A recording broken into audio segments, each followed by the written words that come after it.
देखिए, हर व्यक्ति के मन में ये प्रश्न आएगा, जो अपना समय भी लगाएगा, 4 दिन तक यज्ञ में अपना समय देगा, यज्ञ अनुष्ठान करने में, क्योंकि सर्वे गुणा कांचनमाश्रयन्ति, सभी गुण तो होते धन में, धन के बगैर हम कुछ नहीं कर सकते। यद्यपि ऐसा कहता है बहुत सारे, हम कहे कि धन की कोई आवश्यकता नहीं है, तो धन के बिना यज्ञ भी नहीं हो सकते। तो आवश्यकता तो हर वस्तु की हुआ करती है, और ठीक, लेकिन यतो धर्मः ततो जयः, जहां धर्म है वहीं विजयी है। धर्मो रक्षति रक्षितः, यदि आप धर्म की रक्षा करेंगे तो धर्म आपकी रक्षा अपने आप करेगा।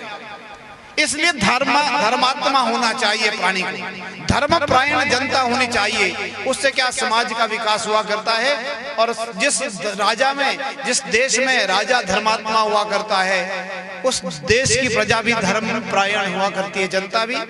इसलिए प्राचीन समय में राजाओं की कथा बड़ी मिलेगी आपको। हम पुराणों में जाएंगे, हम कहीं भी इतिहास में जाएंगे तो वहाँ राजा की कथा दी जाती है। उदाहरण ब्राह्मण और राजा का उदाहरण दिया जाता है, या तो कथा किसी ब्राह्मण के ऊपर होगी या कथा किसी राजा के ऊपर होगी। तो ऐसा क्यों हुआ करता है? क्योंकि ब्राह्मण और राजा समाज के उपदेशक हुआ करते हैं। समाज इन दोनों से सीखता है। आचारवान होना व्यक्ति, आचार्य किसको कहते हैं? जो समाज को सद्विचार में लाए, आचार विचार जिसके अच्छे हो, अपना भी अच्छा रहे, समाज को भी सही दिशा दे, वही आचार्य हुआ करता है। ऐसा ही राजा भी प्राचीन समय में धर्मात्मा हुआ करता था, और वो राजा क्या करता था कि खुद भी पूजा करता था, अनुष्ठान करता था, यज्ञ करते थे, और जनता को भी प्रेरित करते थे। पिछले कुछ वर्षों में हमारे देश में ऐसे ही, मैं किसी पार्टी और किसी इससे नहीं बताता, लेकिन वास्तव में हमारे राजाओं ने धर्म निरपेक्षता का रूप धारण किया। अब भारतवर्ष धर्म निरपेक्ष है।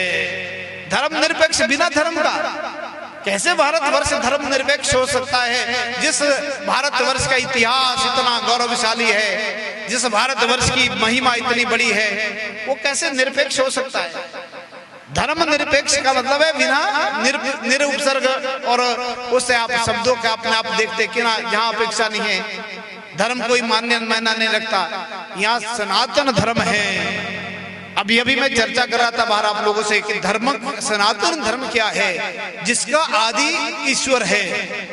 अगर भगवान नारायण आदि है तो सनातन भी आदि है। सनातन ही भगवान नारायण है, भगवान नारायण ही सनातन है। भगवान और धर्म में कोई अंतर नहीं हुआ करता है। आज हमारा ये धर्म है, हम इस संप्रदाय में चले गए, हम छोटे छोटे संप्रदाय में बंटते गए, तो क्या हुआ? हम छोटे बनते गए। बड़ा परिवार था, जब वो कई शाखाओं में बंट जाता तो छोटा बन गया, उसका अस्तित्व कम हुआ। ऐसा ही बड़ा धर्म था सनातन, वो धीरे धीरे से शाखाएं निकली और वो विभाजित होता रहा।